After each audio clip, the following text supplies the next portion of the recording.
Lendemain, chapitre 4.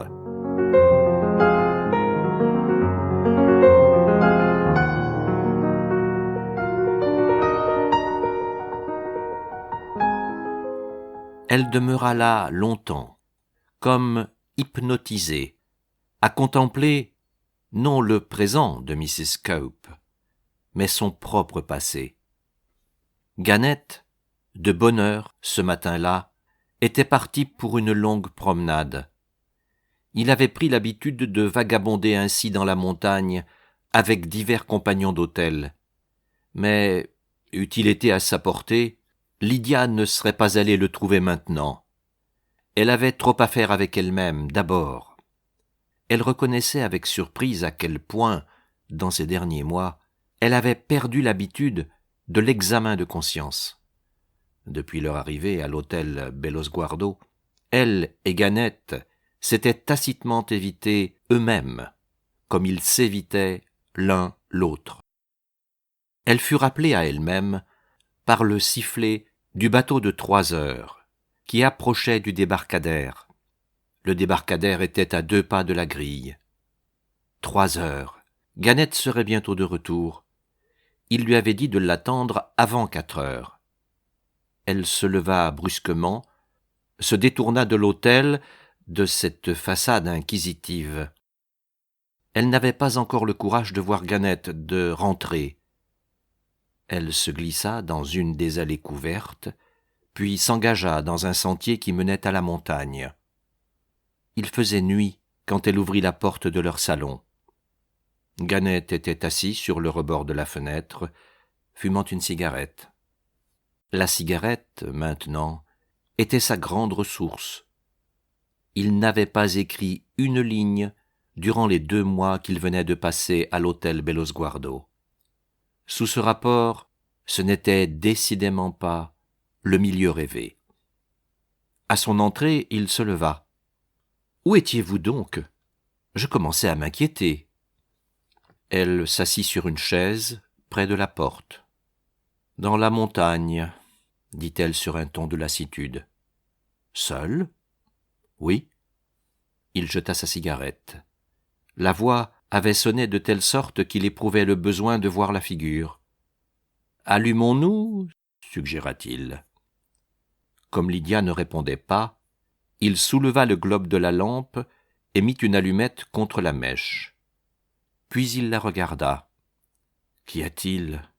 Vous semblez éreinté. » Elle s'assit et parcourut d'un œil vague le petit salon, où la pâle lueur de la lampe permettait à peine de deviner les lignes du mobilier, le bureau couvert de livres et de papiers, les gerbes de jasmin et de rose-thé qui se fanaient sur la cheminée.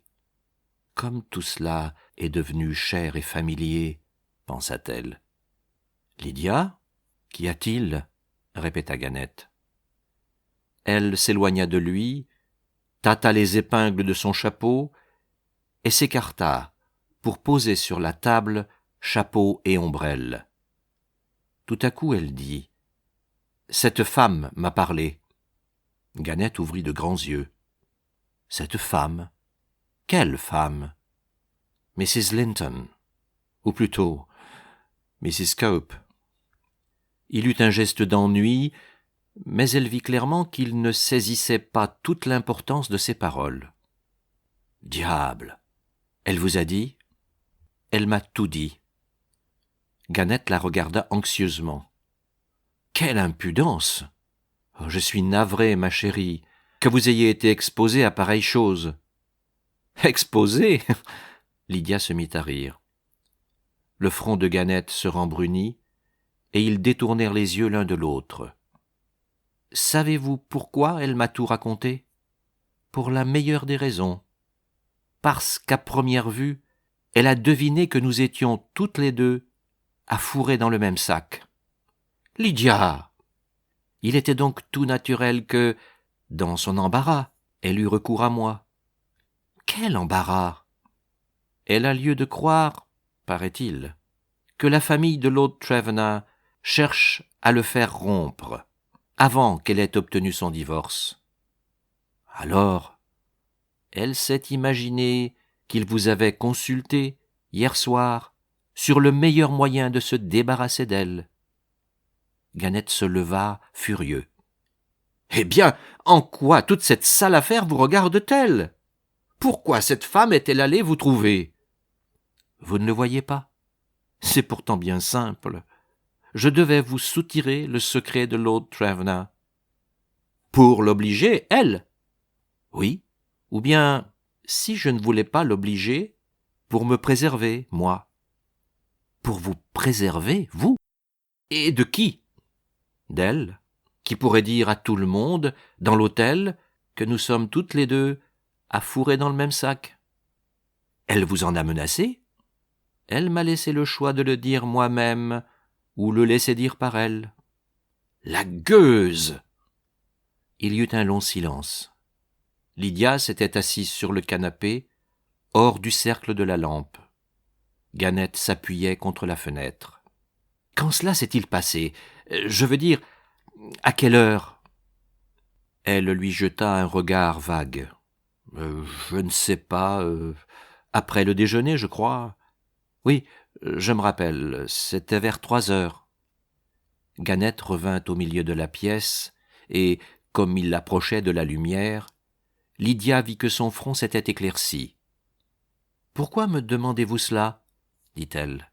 « Parce que, au moment où je suis rentré vers 3h30, on distribuait le courrier, et Mrs. Cope attendait, comme d'habitude, pour fondre sur ses lettres.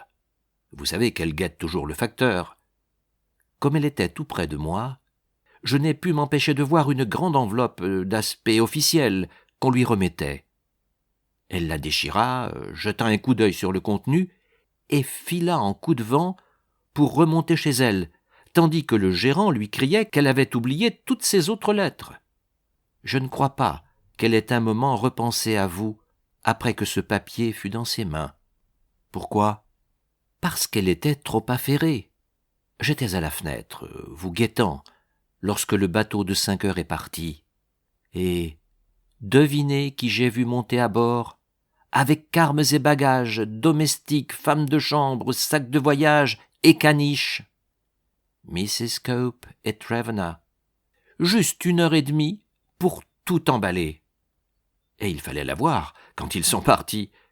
Elle était radieuse, serrant la main à tout le monde, agitant son mouchoir du haut du pont, distribuant des seins et des sourires comme une impératrice. Si jamais femme a reçu à point nommé ce qu'elle désirait, c'est bien celle-là. Je parie qu'avant 1 semaine, elle sera Lady Trevena. Vous croyez qu'elle a son divorce ? J'en suis sûr. Elle doit en avoir reçu précisément la nouvelle après sa conversation avec vous. Lydia garda le silence. À la fin, elle dit avec une espèce de gêne. Elle était furieuse quand elle m'a quitté. Il ne fallait pas beaucoup de temps pour parler à Lady Susan Condit. Elle n'a pas parlé à Lady Susan Condit. Comment le savez-vous ? Parce qu'en descendant, il y a 1 demi-heure, j'ai rencontré Lady Susan. Il se tut avec un demi-sourire. Eh bien, et elle s'est arrêtée pour me demander si je pensais que vous consentiriez à être patronnesse d'un concert de charité qu'elle organise. Malgré eux, ils éclatèrent de rire. Le rire de Lydia finit par des sanglots, et elle tomba sur un fauteuil, la figure cachée dans ses mains. Gannett se pencha sur elle et s'efforça de dégager son visage. « Ah, la vilaine femme !» dit-il. « J'aurais dû vous prévenir de vous tenir à distance. Je ne me pardonne pas d'y avoir manqué. Il m'avait parlé sous le sceau du secret, et je n'aurais jamais imaginé... Enfin, tout cela est fini. » Lydia leva la tête. « Pas pour moi, ce n'est que le commencement. » « Que voulez-vous dire ?» Elle l'écarta doucement et se dirigea vers la fenêtre. Là, tournée vers l'obscurité du lac, elle continua. « C'est que, voyez-vous, cela pourrait arriver encore, à tout moment. »« Quoi ? Cela ? ce risque d'être découverte, et nous pourrions difficilement compter une autre fois sur une aussi heureuse combinaison de hasards. Il s'assit en gémissant. Elle, obstinément tournée vers la nuit, reprit alors. « Je désire que vous alliez tout dire à Lady Susan et aux autres. » Gannett, qui marchait vers elle, s'arrêta. « Pourquoi ?» dit-il enfin, avec moins de surprise dans la voix qu'elle ne s'y attendait. « Parce que je me suis conduite bassement, abominablement, depuis que nous sommes ici, laissant croire à ces gens que nous étions mariés, mentant, pour ainsi dire, chaque fois que je respirais. »« Oui, c'est ce que j'ai senti aussi, » s'écria Gannett, avec une énergie soudaine. Ces mots secouèrent Lydia comme une tempête. Il lui sembla que toutes ses pensées tombaient autour d'elle en ruine. « Vous aussi, vous avez senti cela ?»« Oui, certes, » répondit-il d'une voix basse et véhémente. « Me croyez-vous donc mieux fait que vous pour le rôle de lâche que nous jouons ? C'est une infamie. » Il retomba sur le bras d'un fauteuil, et tous deux se regardèrent comme des aveugles qui tout à coup voient clair. « Mais cependant, vous vous êtes plu ici ?» dit-elle avec hésitation. « Oh oui, je me suis plu ici. » Il se mit à marcher avec impatience. « Vous aussi, n'est-ce pas ?»« Oui, » s'écria-t-elle. « C'est ce qu'il y a de pis. C'est ce que je ne puis supporter. Je croyais rester pour vous, parce que vous pensiez pouvoir écrire ici, et peut-être au début. Était-ce vraiment la raison ? Mais ensuite, c'est pour moi que j'ai voulu rester ici. Je m'y suis plu. » Elle éclata de rire. « Oh, voyez-vous, l'amère dérision de la chose. Ces gens, les prototypes même des gens assommants dont vous m'aviez éloigné, avec les mêmes œillères, la même moralité qui consiste à ne pas marcher sur les gazons, les mêmes petites vertus circonspectes, et les mêmes petits vices poltrons. Eh bien, je me suis cramponné à eux, j'en ai fait mes délices, j'ai fait de mon mieux pour leur plaire. J'ai flagorné Lady Susan, j'ai potiné avec Miss Pinsent, j'ai été bégueule avec Mrs. Ainger. La respectabilité, c'était la chose du monde qui, j'en étais persuadé, m'était la plus indifférente. Et voilà qu'elle m'est devenue si précieuse que je l'ai volée parce que je ne pouvais plus l'avoir autrement. Elle traversa la pièce, revint près de Gannett et se mit à rire de nouveau. Moi qui me croyais si ennemi du convenu, on dirait que je suis né un porte-carte à la main. Il fallait me voir avec cette pauvre femme dans le jardin. Elle est venue, la malheureuse, me demander aide parce que, d'après elle, ayant péché, comme ils disent, je devais avoir quelque pitié de celles qui ont succombé aux mêmes tentations. Eh bien non, elle ne me connaissait pas. Lady Susan aurait été plus compatissante, parce que Lady Susan n'aurait pas eu peur.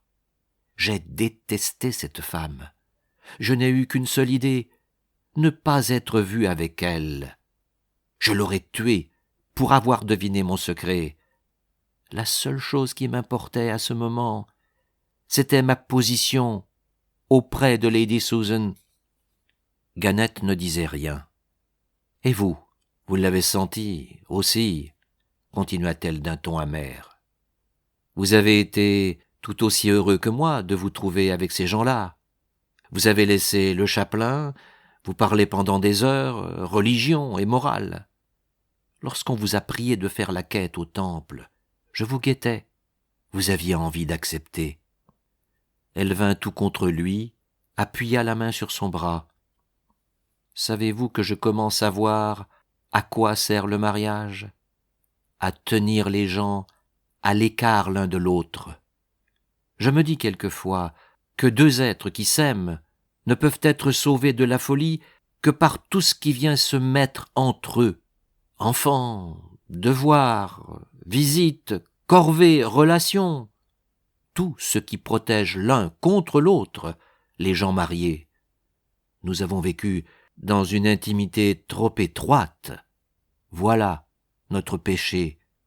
Nous avons vu nos âmes à nu. Elle retomba sur le canapé, la tête dans ses mains.